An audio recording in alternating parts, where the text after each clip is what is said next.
नमस्कार साथीहरू, आजको भिडियोमा हामी एउटा महत्त्वपूर्ण औषधिको सम्बन्धी जानकारी लिएर आएका छौं जसले तपाईको स्वास्थ्य सुरक्षित र प्रभावकारी बनाउन मद्दत गर्नेछ। आजको औषधि भनेको मेट्रोनिडाजोल। हामी मेट्रोनिडाजोलको बारेमा केही जानकारी लिन गइरहेका छौं। मेट्रोनिडाजोल एउटा सिन्थेटिक एन्टिब्याक्टेरियल र एन्टिप्रोटोजोअल मेडिसिन हो जसले मुख्य रूपमा एनारोबिक ब्याक्टेरियल इन्फेक्सन र केही पारासाइटिक इन्फेक्सनलाई उपचार गर्छ। यो ब्याक्टेरियल भिजनोसिस, एमेबियासिस, जियार्डियासिस, ट्राइकोमोनास इन्फेक्सन आदिको संक्रमणमा प्रयोग गरिन्छ। अब मेट्रोनिडाजोलको डोज र एडमिनिस्ट्रेसनको कुरा गरौँ। अब डोजको कुरा गर्दा एडल्टहरूका लागि दिनको 2 देखि 3 पटकसम्म दिन मिल्छ, 200 mg देखि 400 mg सम्म। बालबालिकाको हकमा कुरा गर्दाखेरि बालबालिकाको त जहिले पनि वेट अनुसारको डोज क्याल्कुलेसन गरेर दिइन्छ।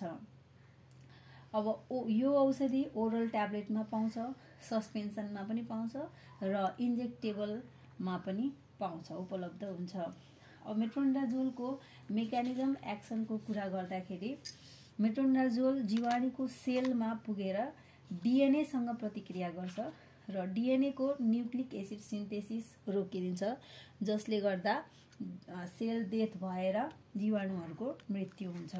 अब साइड इफेक्ट, मेट्रोनिडाजोलको साइड इफेक्टको कुरा गरौँ। साइड इफेक्टमा एउटा हामी क्याटेगोराइज गरौँ सामान्य र सिभियरमा। सामान्य साइड इफेक्टमा हेडेक हुन सक्छ, एब्डोमिनल पेन हुन सक्छ, मेटालिक टेस्ट भनेको मुखको स्वाद बिग्रिन सक्छ, मसल पेन हुन सक्छ।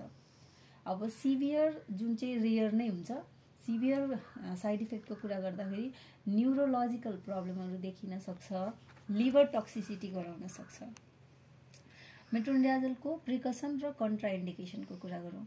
लिभरको प्रब्लम भएका पेसेन्टहरूले डाक्टरको सल्लाह अनुसार या डाक्टरको निगरानीमा मात्र यो औषधि लिनुपर्छ।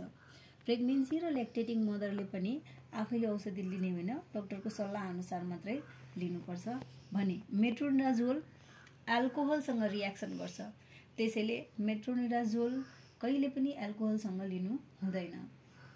मेट्रोनिडाजोल एक प्रभावकारी औषधि हो जसले ब्याक्टेरिया र प्रोटोजोआ संक्रमणलाई ठिक पार्न सहयोग गर्दछ।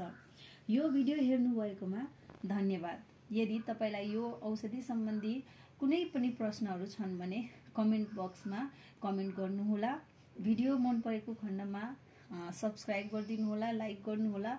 केही पनि प्रब्लम, केही पनि जिज्ञासा छ भने हजुरहरूले कमेन्ट मार्फत हामीलाई प्रश्न राख्न सक्नुहुन्छ।